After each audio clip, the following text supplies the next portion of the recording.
So one thing that's really cool about just doing what I do, I would say for a living, but let's just call it a side living. But one of the cool things about just covering comics is discovering all of these really cool independent projects that come to Kickstarter super often. And one such project is launching soon. It's called Indigo Clan. Now, this has been a series of individual issues, but now it is getting a trade collection. And here to talk with us about the Indigo Clan collection is Mr. Rael Nagasta and Mr. N. Stephen Harris. How are you guys today? Doing well, doing well. Hey, Awesome. BJ, yeah, I'm doing good, thanks.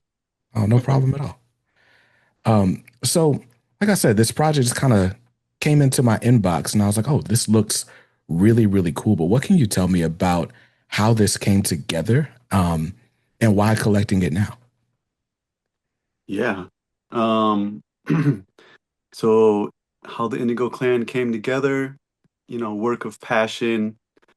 Um, Basically, after years of research into metaphysics, spirituality, different spiritual systems, as well as my own personal experiences with consciousness and shamanic experiences, studying archetypes, you know, um, and being a part of this kind of culture that was around where folks were, you know, aware, and some folks even had like, special gifts of, being really intelligent. Some folks could see auras and these types of things. And I was like, okay, I really want to combine all this together, and that's where the idea for the comic book came from. And after some years of letting it grow, it's like, oh, okay, then it came a point where I'm like, I need to turn this into a story now. And then after the first chapter, um,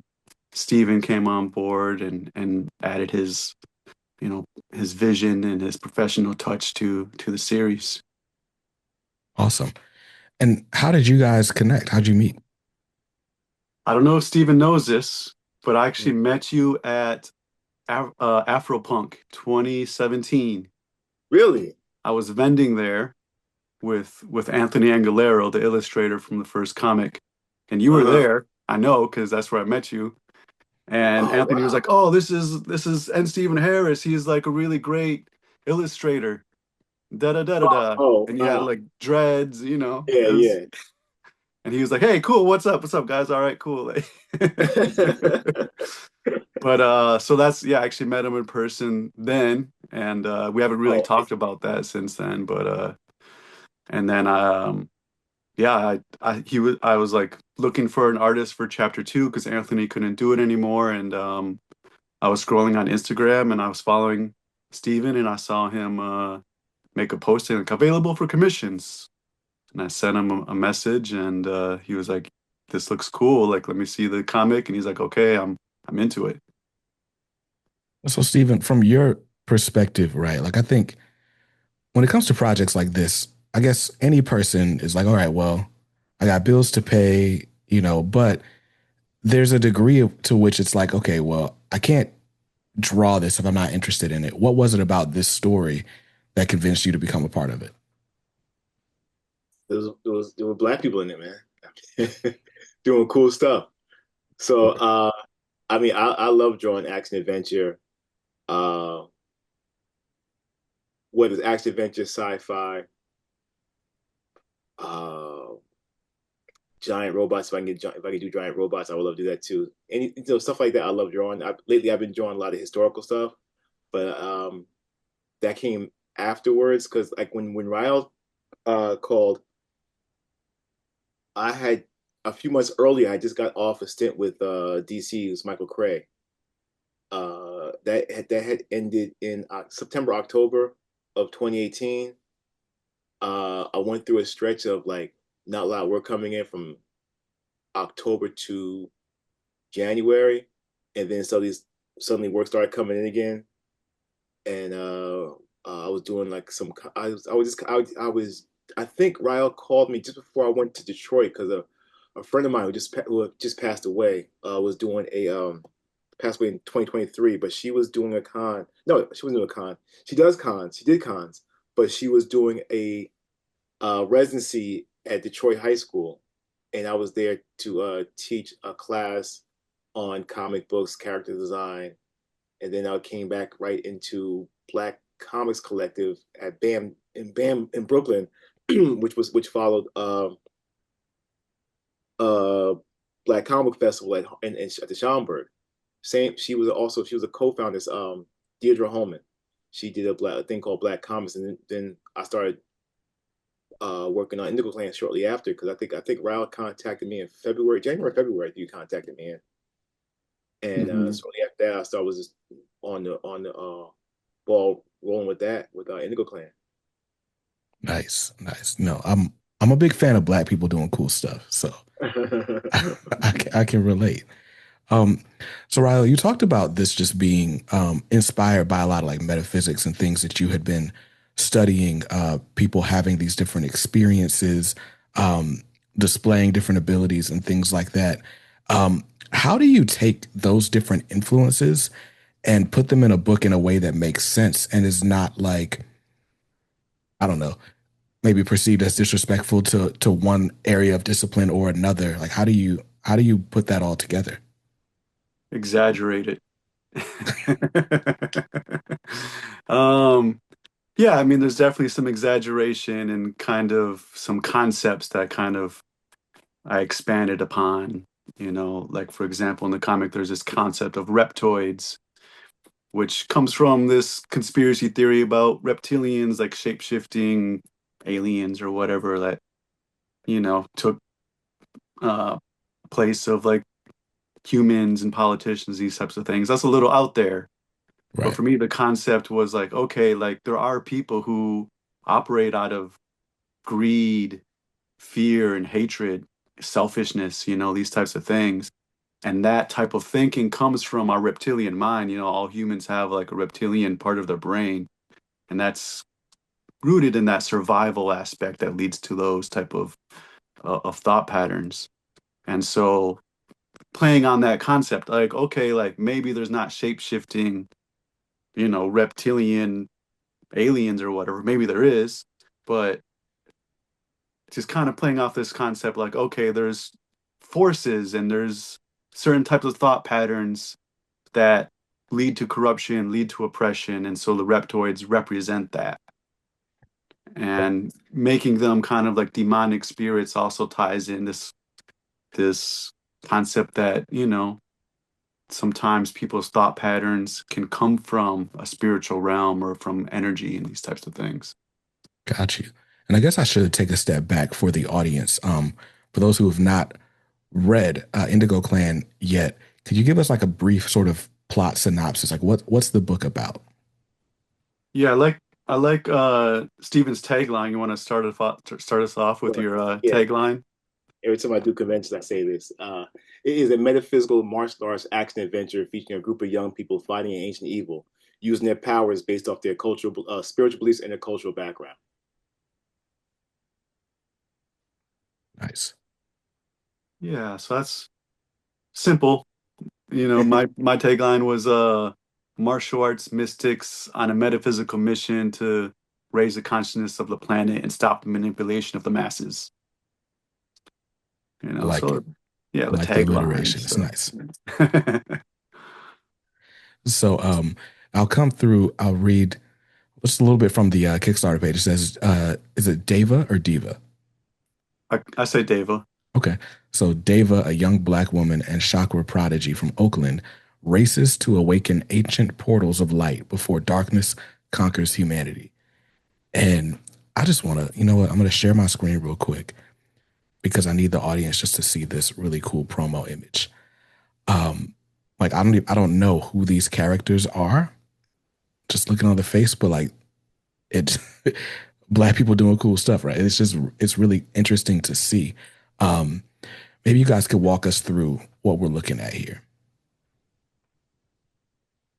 Okay. Yeah, I don't see it, but Oh, it's not showing.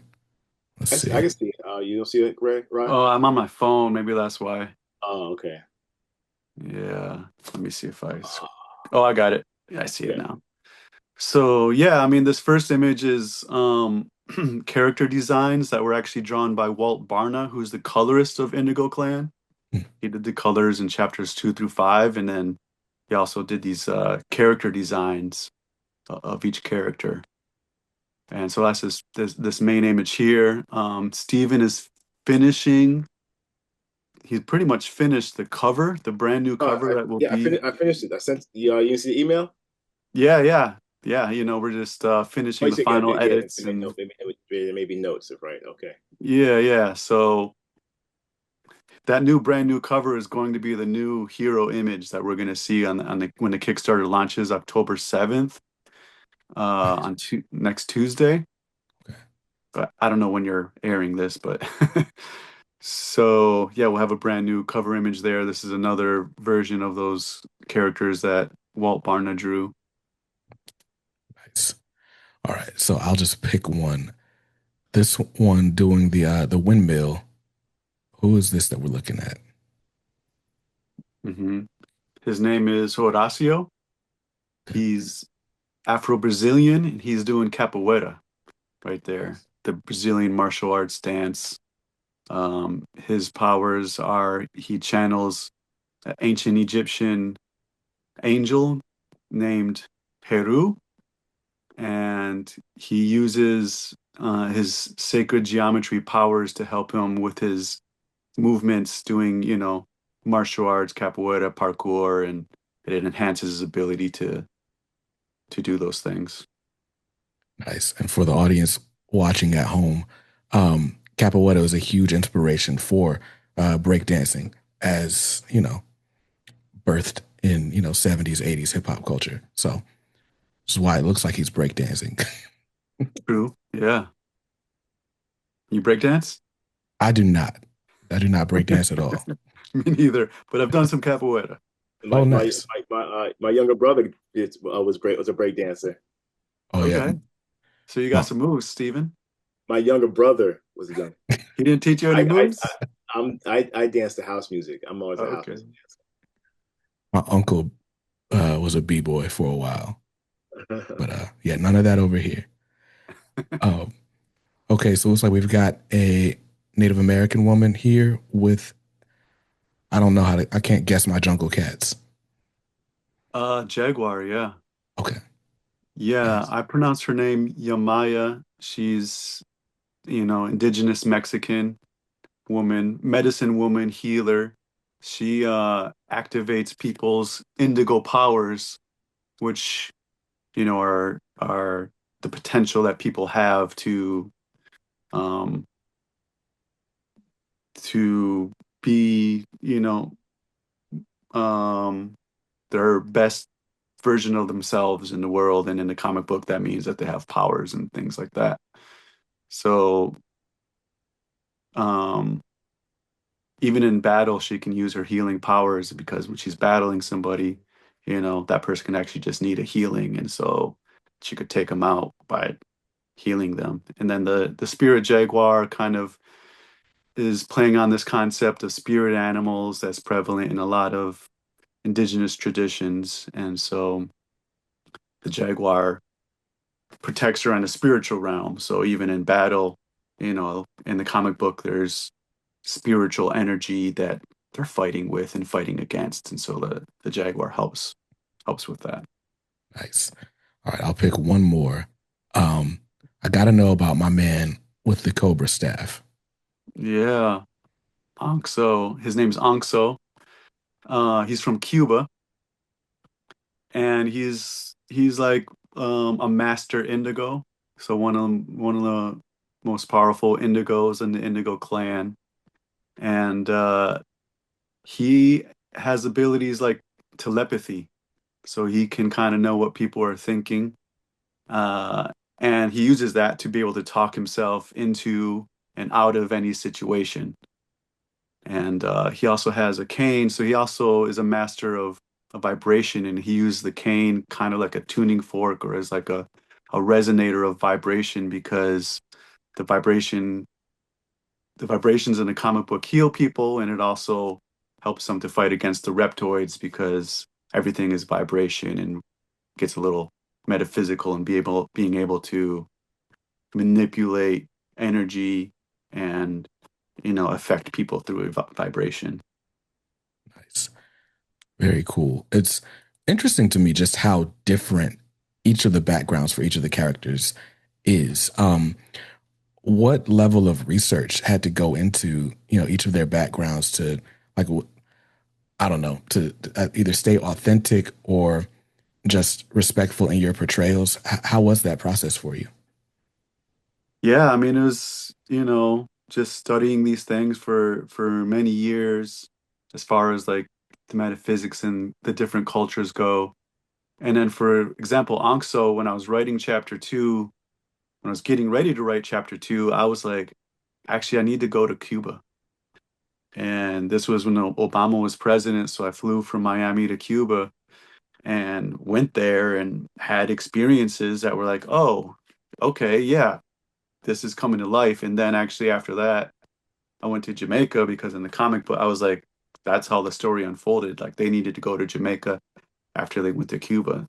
So then I went to Jamaica, explored Jamaica, went to the top of Blue Mountain, and was like, oh, okay, this is where they're going to go to activate the Light Dome, which is part of like the Indigo Clan's missions to activate the sacred areas in the Earth and around the planet.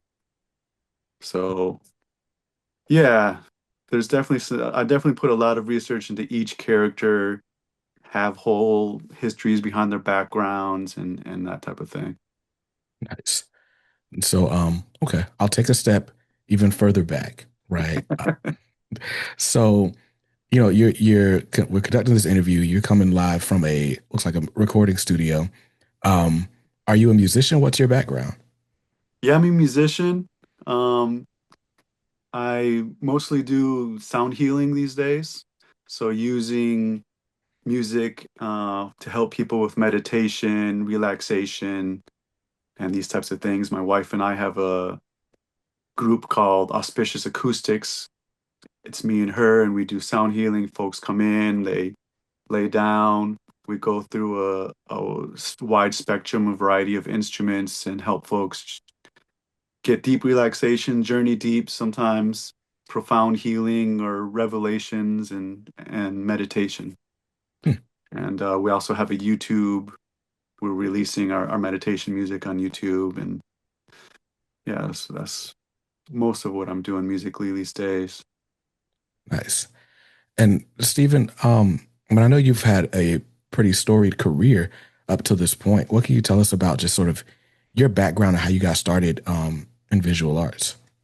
Oh boy, how I got started. Y'all started back in the day, man. It's I've been drawing since I was like in second grade. What really turned it around was when I saw Star Wars. I saw it when it came out, so I'm up there. So I that started my journey into really get into sci-fi. I was drawing these big scene drawings, and I was drawing these big scene drawings from like the third grade up until till throughout junior high school, and I wanted to tell a story with my work. I was like, I was influenced by comics, anime, drawing my favorite animation, which was Star Blazers.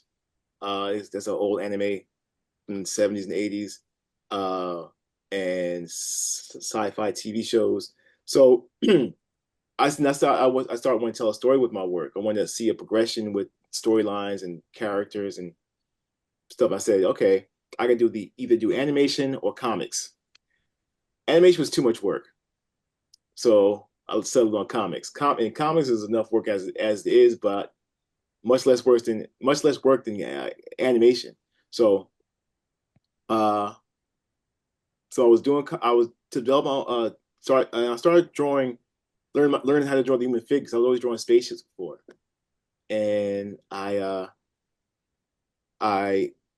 started collecting comic books again because I was collecting comics in the late 70s, early 80s, and I started collecting comics more when I was drawing when I got in high school. And I started collecting X-Men, more superhero comics, X-Men, Spider-Man, all that stuff. And my collection kept growing bigger. And I started paying attention to artists. My influences were like John Romita Jr., John Romita Jr., Garcia Lopez, Barry Windsor Smith, Michael Golden, later on was Larry Stroman when he was doing Alien Legion. Mhm. And then I went to college, I went to School of Visual Arts. In my third year, I met Dennis Cowan and Michael Davis. I I was taking Michael Davis. Michael Davis was giving a class in Harlem called the Children's Art Carnival. Because I lived in Jersey, and I moved to Harlem in my third year in college. And I took his class, and in that class, I met Dennis Cowan. Less than a year later, I became his assistant, and I was assistant for maybe a little more than a year. And then they started Milestone together with along with the late um, Dwayne McDuffie, Derek Dingle. Of Derek Dingle was a CEO or at Black Enterprise. I don't know if he was CEO, but he worked at Black Enterprise. So yeah, then from there I got my first job for a small company in Long Island. I did awful, but the thing about it was I was accountable and I got the job done on time. Most important thing is getting the job done on time. Job done on time and doing a good job. But if you're not going to do a good job, at least get it done on time. So yeah, uh, but they hired me again to do just less work. So before I did pencils and inks, and I had to do that in a 3.5 week time. And the company called Personality Comics, and their specialty was doing celebrities and from sports to TV to movies. My character, the person I was doing was the late Ricky Henderson, Mm. and the best page I did on there was the first page. It was and that from there on it was downhill. But so now from then on I did work for DC Comics, Dark Horse Comics. Uh, I started doing a lot of work for DC Comics. I co-created a character called Aztek. I did some Batman and some Batman stories. I did a little bit of Marvel work. I did some X Force and X Generation X comics. And along the way, I won a couple of Glyph awards and got a couple of nominations for Eisner for my work on Watson and Holmes, and in my creator owned works, Ajala, I got a couple of Glyph awards for best female character, and a few Glyph awards for Watson and Holmes, so yeah, I did Voltron for Dynamite. Oh man, I told you before I did Michael Cray for DC Comics in back in 2017, 2018. That was fun. And I did Voltron for Dynamite. I said Voltron. I did Uh-huh. Voltron for a year. And yeah, and a few other things for a few various projects for smaller companies, individuals, and so on and so forth. Nice. So I want to camp in the early days for just a second, since you mentioned Michael Davis and Dennis Cowan. Yeah. Both are good friends of the channel and the show.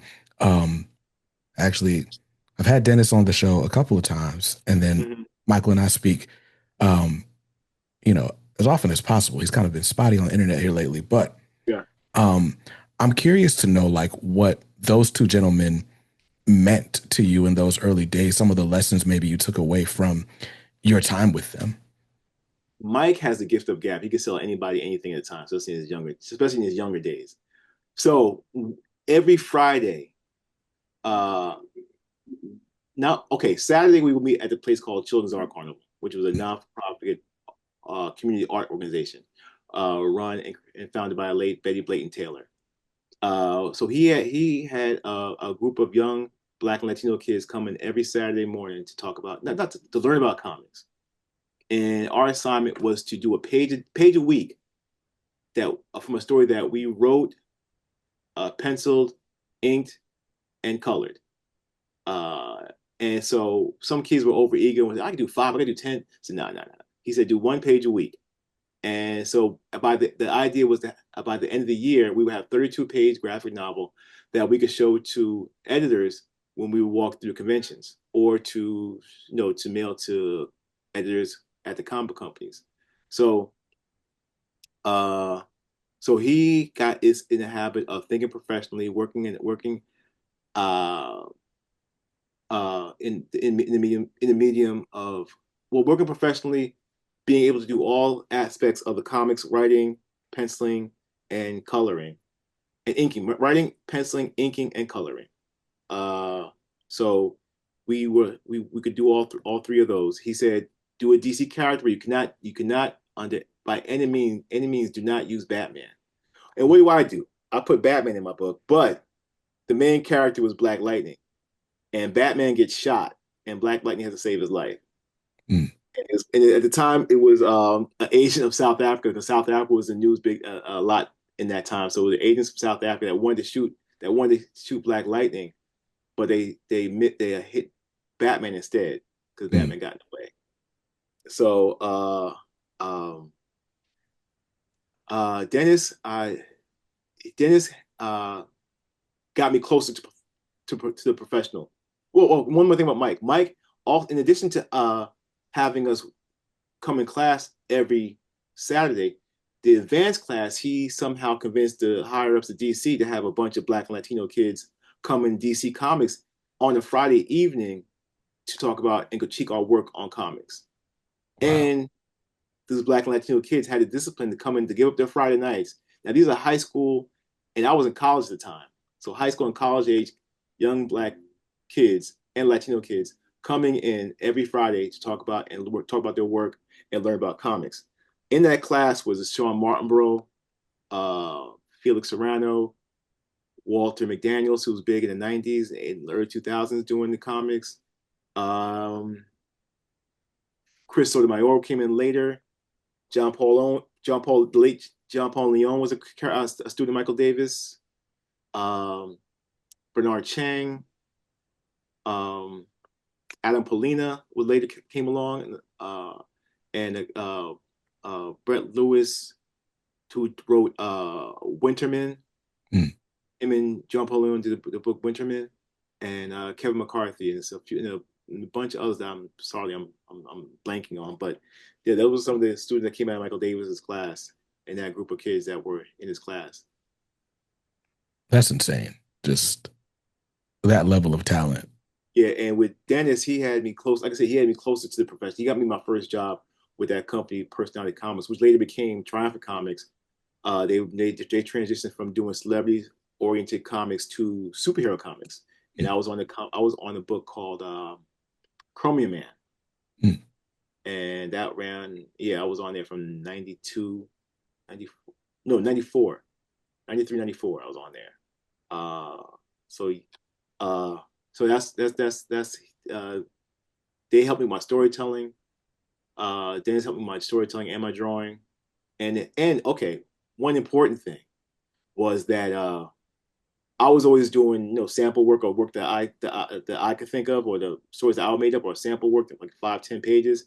And I was always drawing on the illustration board, right, which is like a big cardboard surface. Working with Dennis, I had to adjust big time. I had to work from a script that somebody else wrote and work on Marvel DC paper, which was like I wasn't used to doing, and my work took a hit. I was like, I was, it was always when I would read the script, when I read the script of someone else writing, I was always second guessing myself. What's the writer thinking? Instead of trusting what I saw from the writing and synthesizing my idea with the writer's idea, I was trying to get the writer's head and see what they were thinking and what they were envisioning, and that took a hit from my confidence. But I needed to do that in order to get through that learning block to be able to do professional comics. So uh, working with Dennis helped me get over that and help my first job not go as bad as it could have went. Mm. You know, so but it prepared me for my other jobs in reading scripts, trusting my vision, and merging with what the writer wrote, and making sure all those elements of what the writer wrote were in those pages, in those panels, in those pages of the comic book, and make sure the storytelling. So, and they also helped with my storytelling, make sure things were on point. As you know, if can a reader read what's going on? Can they get a general idea of what's going on, even if the words aren't there? Mm. That's dope. And that brings up an interesting point, Rael, for you, because I mean, obviously comics are a collaborative process, but a lot of these things start off as ideas in the writer's head. And the way I kind of envision it is like all right, I'm gonna write this thing down, give it to an artist, and then like magically it's a comic book. Or not magically, through a lot of hard work. It's a comic, but you know, for me, I'm like, okay, for this to go from like a script on paper to a page that I can use, that just feels like a gift, right? But at the same time, like, yeah, there are things that maybe work or don't work. And maybe there's tweaks that need to be made or whatever. When you are, because Steven wasn't the first artist on this project, but so when you're going to an artist like, hey, I want what you bring to a project, how are you balancing that? Like whatever may be his personal stylings or his interpretation, or in some instances, maybe even a misinterpretation, but it's like, how are you working with that? Or does it really just feel like that sort of gift? Like whatever he does is going to be awesome. Yeah, it's a balance. And because it's also, I don't want to like give every single detail and everything so the artist has no creative input. And so when I was looking for an artist to work with, I looked through a lot of people. I paid a lot of people to do a character design. So like, okay, let's see what you do a character design, and for me it was also important to work with a person of color, because I found this guy who did a pretty good job, but he wasn't a person of color, Hmm. and I was like, and his style was good, but there were some things I'm like, I don't know if that's how, a person of color would have drawn this scene or this person or whatever. And so finding the right artist and already resonating with their style and seeing some of the stuff that they're doing is like, oh, okay, like this is the style I want. And then when I write, I also put a lot of reference images in there, because in the comic we have things like sacred geometry, auras, chakras, these different things. And so I really want to capture these concepts. I really want to portray these concepts so people can see what it's like, see to understand what it is, and to kind of get a real version of what it's like to experience that or see those types of things. And so that's what I do. I put a lot of reference images, and sometimes too many, and sometimes I do stuff that are done by other artists, and it's like this whole elaborate specialized thing, like maybe a Alex Gray, if you're familiar with him, where he has psychedelic art and it has like all these, you know, certain type of special effects and details happening. And it's like, you know, that's not the type of art that comic book artists do. So there's, that's what I'm going for. But, I also have to work with where an artist is, what he wants to do, and where he's coming from. And then so in breaking out, Stephen, of this thing where it's like, okay, well, how do I get inside the writer's mind and learning to trust yourself more? Where does that confidence come from? Is it like, I took 1,000 free throws already, so I'm just gonna put up the shot because I know how to put up the shot? Or is there something that you're searching for creatively or a way to express things differently each time? It comes from community. And what I mean is it comes from the teachers and from your peers. And when you open yourself up, but I opened myself up and showed people, whether it is my peers, my teachers, and they gave me an honest critique of my work, that helped me get better. And that in turn uh, um, helped flourish the confidence within me to do what I do and get better and see what they're doing. And in doing that, it's hard not to compare, but you don't want to compare. You want to just get better. You want to use that as motivation to get to a professional level. Sometimes editors will always show me all the time who people's work who they felt wasn't great, but it met a certain professional level. And they said, we want this work may be the best work, but they got a professional quality about their work. Their line is clean, the storytelling's on point, and they're getting their work in on time.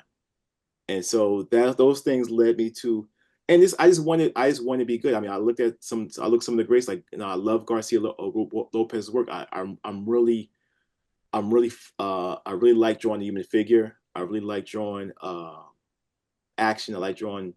I wanted to draw all sorts of people, whether they're beautiful people, whether ugly people, whether different shapes and sizes.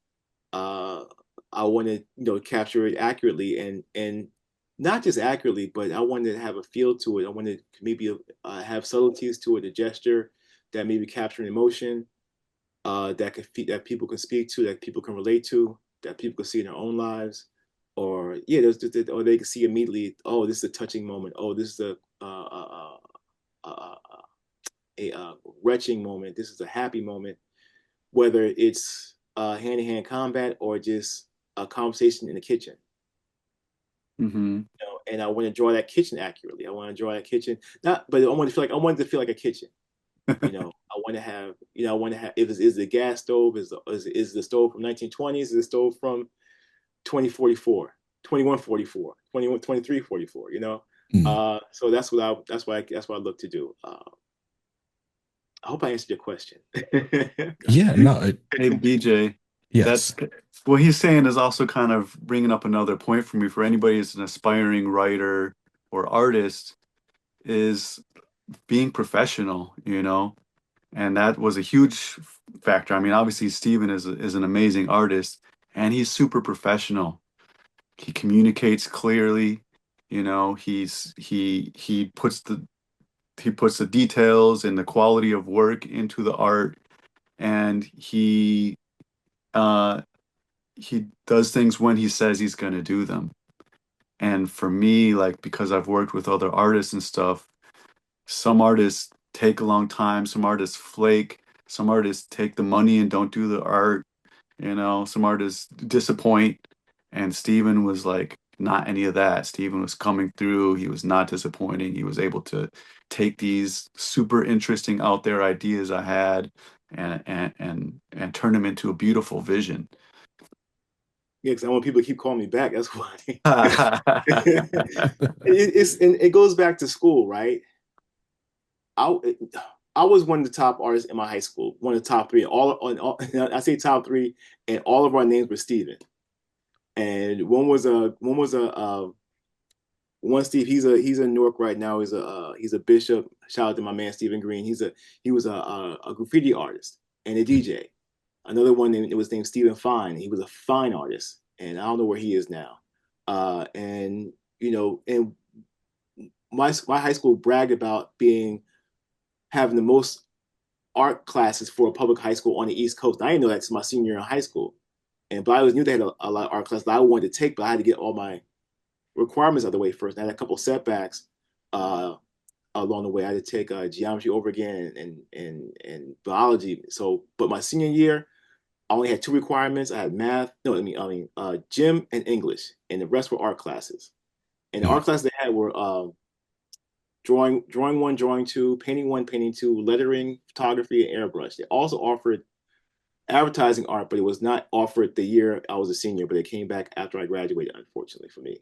But yes, and going from there into college was a big culture shock, right? Because I wasn't one of the top artists anymore. you know, Mm-hmm. I was among a bunch of people that were top artists in high school and other artists that went through arts high schools like art and design, LaGuardia. I grew up in a school in a small school in Jersey. So I thought, and I had a job over the summertime at AT&T in the art department. I learned airbrush, and I learned how to, ink with a brush. I thought I was coming in ahead of the game. I was barely on time when I went to SVA. And so I was very intimidated my first couple of years at SVA. And I said, listen, I mean, in my orientation, there were teachers giving talks in the Gramercy Theater on 23rd Street in Manhattan about what to expect or how to work as an illustrator. And then they said put in not just 8 hour days, but 11-hour days. I'm like, oh my God, what? And they said if you want to make it, you gotta put in those hours and be professional. And they ingrained in professionalism and being on time, not and making your deadlines and being and making sure you communicate with your client all the time. And I was like, this became a stable for me. And that was really ingrained in me with Michael and Dennis and other professionals, along the way. So it was not within me or the option to be flaky non-communicative because I was like, if I was going, for me, art, it was art or bust. Mm. And I wasn't, and I looked at a part-time job for me was a means to an end, pay bills. I wasn't looking for a promotion. I wasn't looking for management. I was looking for just, a retail job, a stock job, uh, a busboy job. I did all those jobs. I did not look forward to it. I mean, only upward mobility was like from busboy to line cook. That was Mm. it, and in a raise. And that was my first job. And that's another story. I almost got into a fight with my manager my last day, but racist dude. But that's another story altogether. He wanted to fight a 15-year-old. But anyway, that's another story altogether. But yeah, so being professional and being on time and being reliable and being in communication was always a big thing for me. I mean, if I was going to be late, I want to let someone know. I want to let someone know ahead of time what my schedule was, when I could do it. And if they were unprofessional on the other end, I would say, listen, I mean, I did this for you. And if you don't get back to me by a certain time, your project is no longer be a priority for me. I got to take on other work. And I had this problem with a client a few years ago. But and so that's it works both ways. But I make sure I handle stuff on my end for the most part. Yeah. The first of all, just you know, I got a couple of pages of art because I've got a fundraiser going on right now. Somebody sent me a couple pages of art for that, and it was just fan art. But when you see it, it's like you can appreciate more like the work that goes into it as opposed to looking at a finished page, right? Mm. But then like when I go to conventions and I was flipping through Jonathan Glapian's portfolio, and Dennis was there too. So I was flipping through some of Dennis's stuff as well. I think Uh, he would ink over Capullo. Capullo. Yes, yes. I met him at Florida SuperCon in 2016. Mm. Yeah, and so, but just going through it, and you notice all the details and just all the lines, and like any not to disparage anyone with dreams of being an artist, right? But it's like you look and you immediately see the difference between like a Oh yeah, professional yeah, and your friend that's really good at drawing, you yeah. know? Oh yeah. Uh-huh. And so, but then to be able to do that under like deadline pressure, right? For you to be able to turn around 20 pages in 30 days, right? Hmm. Like that's just insane. Like more like 40 days, but yeah, but Okay, who's right. counting? But I say that to say like how do you work up the speed? How does one who's aspiring to do that like how do you get it done? How do you build up the confidence to it's it's throw it down planning like and that? it's planning and self-editing. I look at my work on Michael Cray, and I see that work is less involved in my work on Indigo Clan. And ever since work I've gotten after 2019, I have not done 5 pages a week like I was doing with Michael Cray or work with DC or Marvel. That was I used to do 5 pages a week, 4 to 5, 5 pages a week. Maybe every 2 years, six pages would be happening. Hmm. But uh, I've gotten more liberal. I've gotten projects with more liberal deadlines. I can do multiple projects now, but still have liberal deadlines where there's not a hard deadline. And so that is what's helped me do those jobs. But like I said, how to make those deadlines is planning and self editing. You don't put everything. You would want to modify what you can do on these pages and maintain a schedule. Sometimes I wouldn't recommend this, but I would do all nighters. I don't do all nighters anymore, but I would do all nighters to make a job. I mean, I was doing storyboards for TV commercials, and they would have murderous deadlines, and it would be intense for about 3 to 5 days on the project, and then but it was more money, but it's like, oh my god, I got to do all these frames uh again, it's not like animation, but it's more money per frame with story with advertising and TV commercials. But I was like, penciling, inking, and coloring. I was coloring with a marker at the time, and so it's just about uh, not making those things precious. And with comics, you want to mitigate the preciousness. Mm. I mean, at some point, you do want to resell them, so you want to just put out slop. But sometimes these companies can put you in a bind too. They'll tell you a deadline is one thing, and then all of a sudden it's another thing. Mm. You think you have a month, next thing you have 2 weeks, and then you're losing. And then if you can't make it, they're filling it. They're having a bunch of filling artists come and take the slack, pick up the slack, and that's through no fault of your own. I mean, sometimes it could be a fault of your own because maybe, but sometimes a lot of times I can't tell you percentage, but sometimes it's on the editor, it's on the writer that were late. The editor didn't get back to you or whatever. I don't know whatever they were dealing with. I know a friend who had a project. He was supposed to he was expecting to do like 48 pages, and he didn't hear from the editor for like a couple months, and next thing you know, the deadline didn't change, and he's only doing 15 pages, and they're chopping they're chopping it up amongst other artists. So that's that end. But if you get it, but for on the artist end, if you get time like a month or 5 weeks to do a book, it's about you set time to read the schedule, read the script, doing your thumbnail layouts, and then doing your finished pencils. And you try to work out a schedule that works for you, best for you. Right now, I try to do 2 to 4 pages a week if I'm on a project. If I got a couple projects going, if I got a couple projects at the same time, it's a little wonkier than that. Mm. But I try to make sure I give myself enough time and the client a heads up when I would finish with the project. Got you. So we've been talking a lot. We've been camping out a bit on professionalism, right, Mm-hmm. in comic art. And I want to bring that back to this collection. Because, of course, you guys have been working together to complete this book. You brought in an editor for the collection. Why is Joe Illidge important to this process? Yeah, Stephen introduced me to Joseph, and I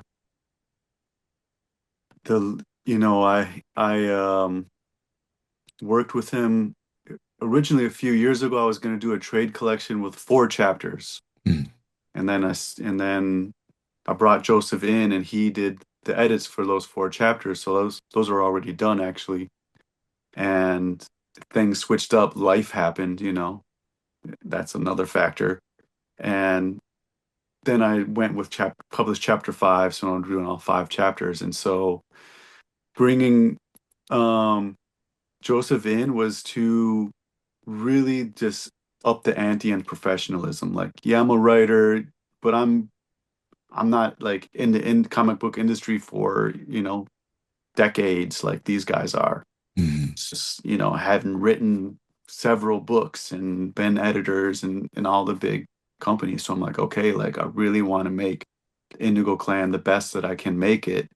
And having this industry level editor who's also a, person of color, a black man who can also have that lens and put that lens on the comic and um his experience, his connection to Steven, all those things. And so, I'm also curious what Steven might have to say about Joseph since he's worked with him on other projects and he recommended him.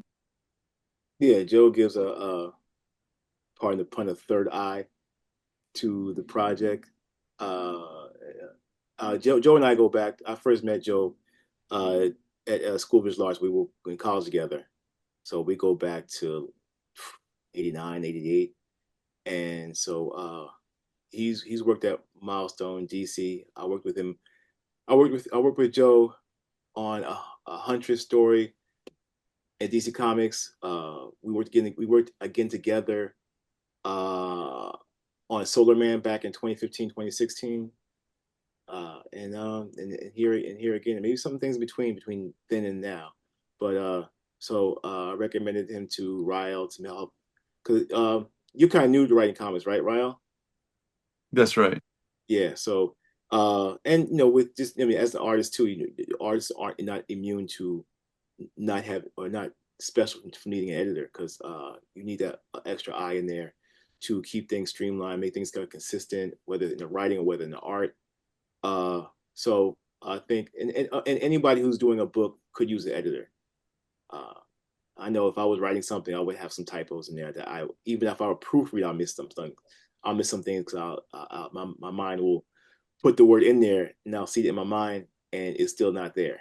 And so, so you need that unbiased view to keep things on point and together.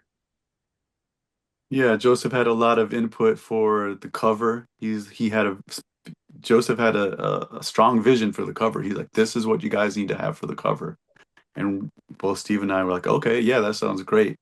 And it's Stephen brought that vision to life. And then, Joseph is helping with the layout, the first pages, what's on the pages, what's the aesthetics, what's the design going to be in the book, how do we format the content, what's in the back of the book, the extra stories and the other content, what do people actually want, because I have a lot of ideas, but Joseph has a lot more experience with what people actually want to see in these books. Like for example, in the past, in trade collections, you used to see like from sketch to drawing to pencils. You used to see like the behind the scenes of making it, but Joseph was like, folks don't want to see that anymore. They want to see more content, Mm, this and that.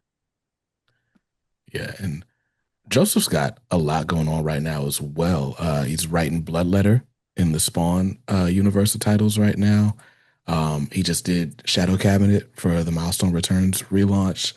Um, there was something else they just announced. I think they're doing a SWAT Cats, and Joseph's in the middle of the SWAT Cats reboot. There's a lot there.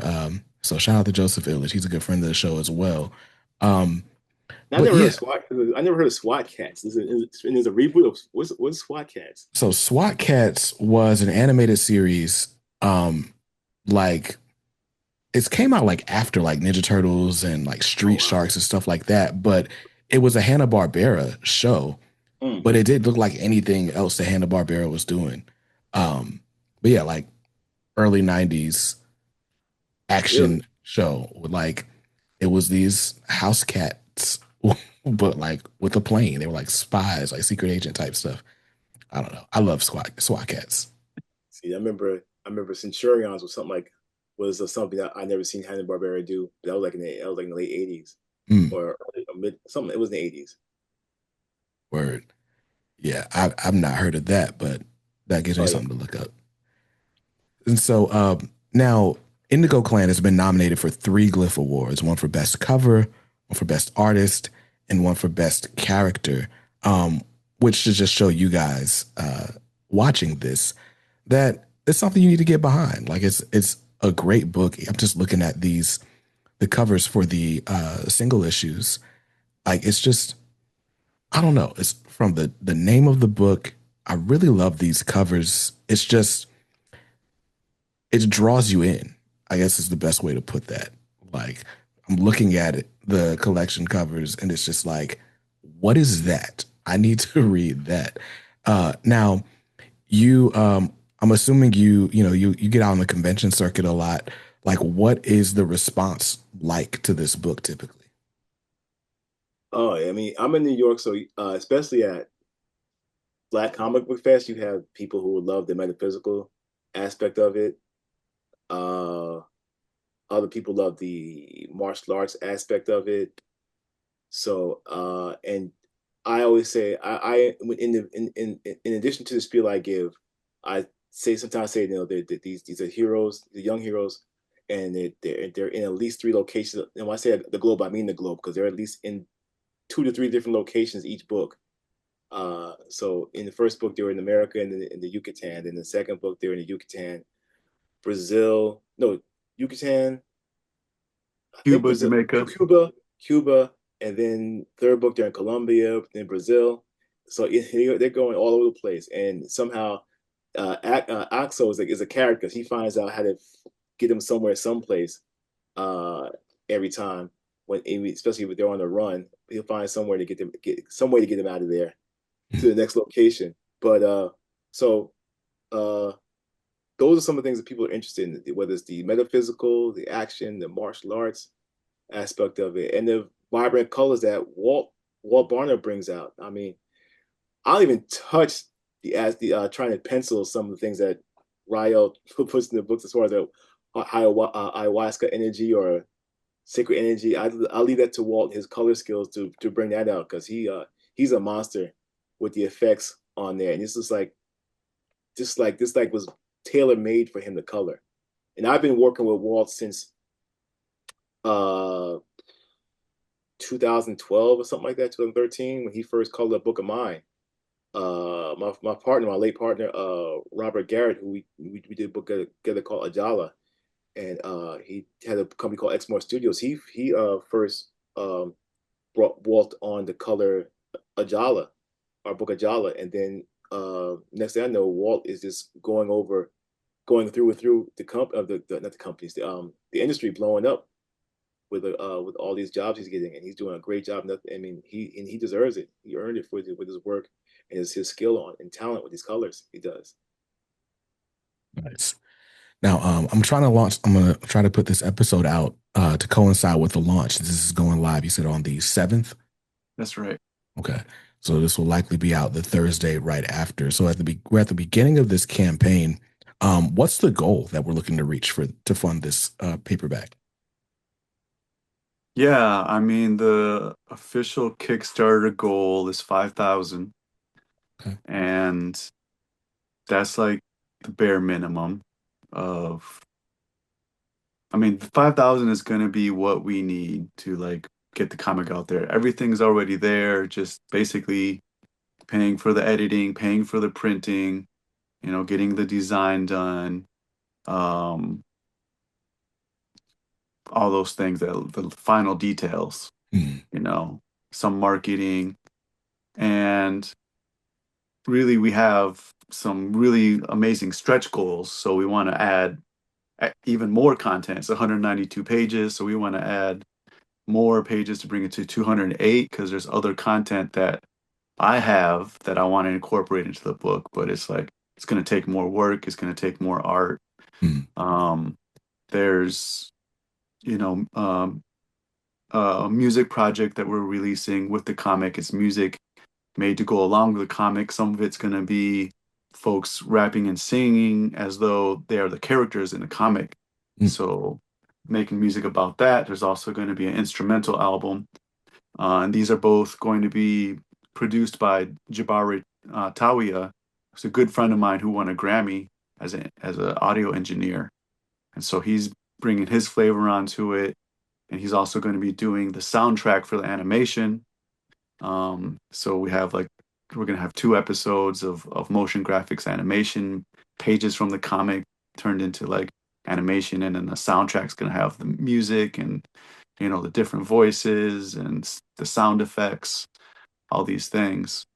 Some other stretch goals are like a digital comic of Deva. We have some other art that can be worked on, so it's going to be another short story digital comic book, and has some other things lined up, variant covers, and was the other thing with the stretch goal, chapter 6 cover, because we've already started chapter 6. Steven's already done like almost half of the pencils, and so we want to put the chapter 6 cover in the book too.